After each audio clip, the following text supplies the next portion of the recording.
अस्सलाम वालेकुम दोस्तों, welcome to my organic plants garden. दोस्तों, आज की इस वीडियो में हम एक ऐसी बीमारी का जिक्र करेंगे जिससे पौधों को बहुत ज़्यादा नुकसान पहुंचता है। पौधे आपके ख़राब हो जाते हैं, ग्रोथ उनकी रुक जाती है। जो भी गार्डनर हैं जो बागबानी करते हैं और पौधे लगाते हैं अपने गार्डन में, तो उनके लिए ये वीडियो बहुत ख़ास होने वाली है। अक्सर हम देखते हैं कि कोई भी पौधा जो बहुत ही खूबसूरत फूल दे रहा होता है, लेमन प्लांट है, उसके ऊपर खूबसूरत फूल लग रहे होते हैं और लेमन लग रहे होते हैं, या कोई भी पौधा जिसकी ग्रोथ बहुत अच्छे से चल रही होती है, और फिर अचानक से क्या हो जाता है कि हमारा पौधा बीमार हो जाता है, खुश्क होने लगता है, धीरे धीरे पत्तियां जो है वो गिराना शुरू कर देता है। ऊपर से लेकर नीचे तक जो है वो सारे पत्ते गिर जाते हैं और पौधा मुकम्मल डाई हो जाता है। और हमें पता ही नहीं चल पा रहा होता है कि पौधे को बीमारी कैसे लगी है, कौन सी बीमारी लगी है, पत्तों के ऊपर कोई बीमारी लगी है या फिर मिट्टी के अंदर कोई बीमारी आ चुकी है। तो इस वीडियो के अंदर मैं आपके साथ डिटेल से बात करूंगा कि आप अपने पौधों को ड्राई होने से कैसे बचा सकते हैं। तो हमारे हरे भरे और सरसब्ज पौधे अचानक क्यों सूख जाते हैं, इसकी कौन सी वजूहात हैं और बीमारी कैसे लगती है पौधों को, मुकम्मल इन्फॉर्मेशन आपको इसी वीडियो के अंदर देने वाला हूं। इसलिए आपने वीडियो को एंड तक देखना है। और अगर आप हमारे चैनल पे नए हैं और आपने अभी तक चैनल को सब्सक्राइब नहीं किया तो जल्दी से भाई के चैनल को लाइक कर दें, सब्सक्राइब कर दें और बेल आइकन के बटन को भी प्रेस कर दें, ताकि गार्डनिंग से जुड़ी जो भी वीडियो अपलोड हो तो उसका नोटिफिकेशन आप तक पहुँच सके।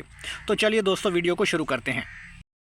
तो दोस्तों, यहाँ पे मुख्तलिफ़ वजूहात हो सकती हैं। आपका पौधा डाई हो रहा है या ड्राई हो रहा है, तो सबसे पहली और कॉमन वजह ये होती है कि आपके पौधों की मिट्टी अगर गैर सेहतमंद हो चुकी है, यानी कि पौधों की मिट्टी के अंदर फंगस लग चुका है, कीड़े आ चुके हैं, दीमक का अटैक हो चुका है, या मुख्तलिफ़ किस्म के नीमाटोड्स का अटैक हो चुका है, या रूट रॉट की डिजीज़ लग चुकी है, जिससे पौधे की जड़ें मुकम्मल तौर पर तबाह हो जाती हैं।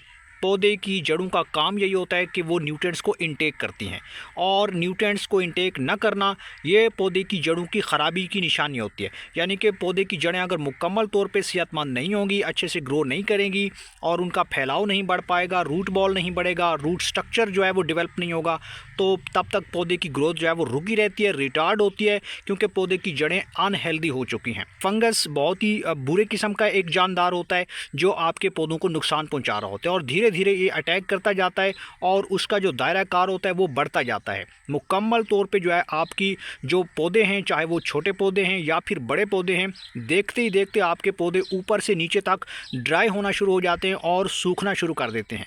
सारी टहनियों से पत्ते भी गिरना शुरू कर देते हैं, और टहनियों को फिर आप क्या करते हैं कि इतनी वो ड्राई हो जाती हैं कि आप उनको तोड़ सकते हैं और वो टूट जाती हैं।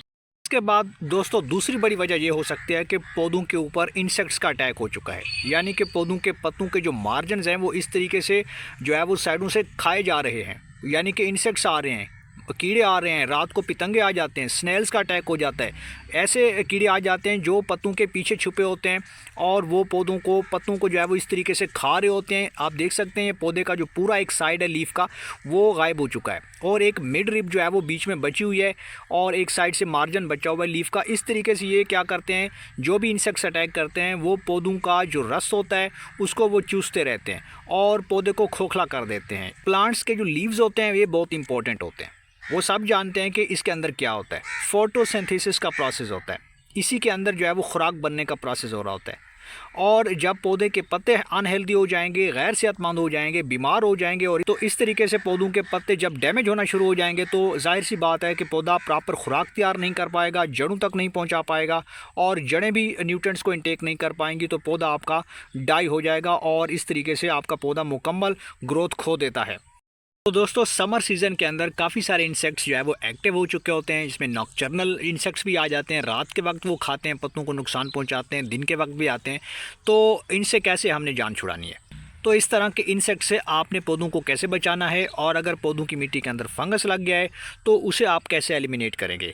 इस वीडियो के अंदर मैं आपके साथ एक ऐसा लिक्विड शेयर करने वाला हूं जिसका हम स्प्रे करेंगे और उसे मिट्टी के अंदर भी ऐड करेंगे, जिससे आपका पौधा दोबारा से हेल्दी हो जाएगा और आपका पौधा दोबारा से नई पत्तियां और नई शाखें निकालना शुरू कर देगा।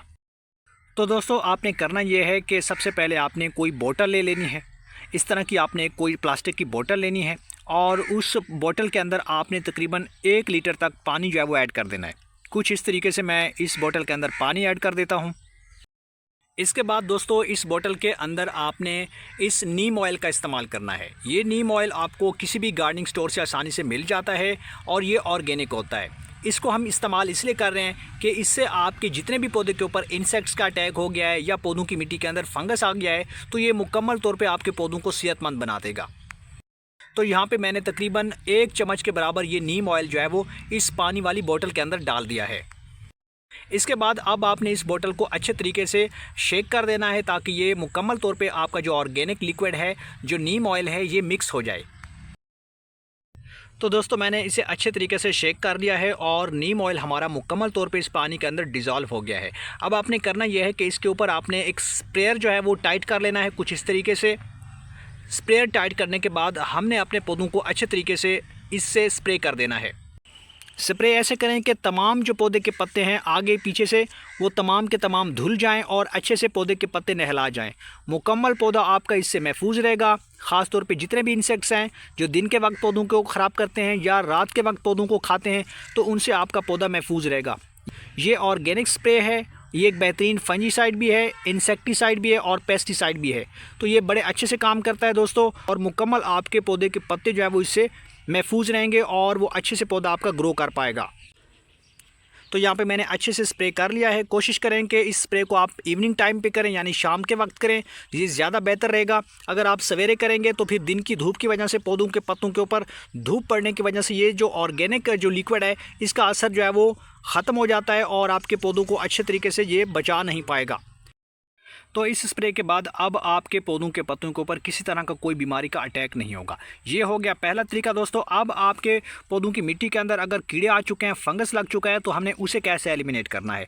तो दूसरा तरीका आपने करना ये है कि आपने इस तरीके से ग्लास के अंदर पानी लेना है और जो हमने लिक्विड बनाया था तो तकरीबन आपने इस तरीके से गुड़ाई करने के बाद इस लिक्विड फर्टिलाइज़र को डाल देना है, पौधों पे अप्लाई कर लेना है। इससे आपके पौधों की मिट्टी के अंदर अगर कहीं पे जड़ों में फंगस लगा हुआ है तो वो मुकम्मल एलिमिनेट हो जाएगा। तो इस ऑर्गेनिक पेस्टिसाइड, फंजीसाइड और इंसेक्टिसाइड को आपने दोबारा कब अप्लाई करना है दोस्तों, तो कोशिश करें कि आप कम से कम 20 से 25 रोज़ के बाद दोबारा इसी तरीके से आप अपने पौधों के ऊपर इसका स्प्रे करते रहिए और पौधों की मिट्टी में अप्लाई करते रहिए। इससे आपका पौधा सेहतमंद रहेगा, पौधे की नशोनुमा अच्छी होगी और काफ़ी सारे पौधे के ऊपर फूल फल भी लगेंगे। तो ये था आज का बेहतरीन वीडियो। उम्मीद है आपको ये वीडियो पसंद आई होगी। वीडियो पसंद आई है तो वीडियो को लाइक कर दें और भाई के चैनल को सब्सक्राइब कर दें।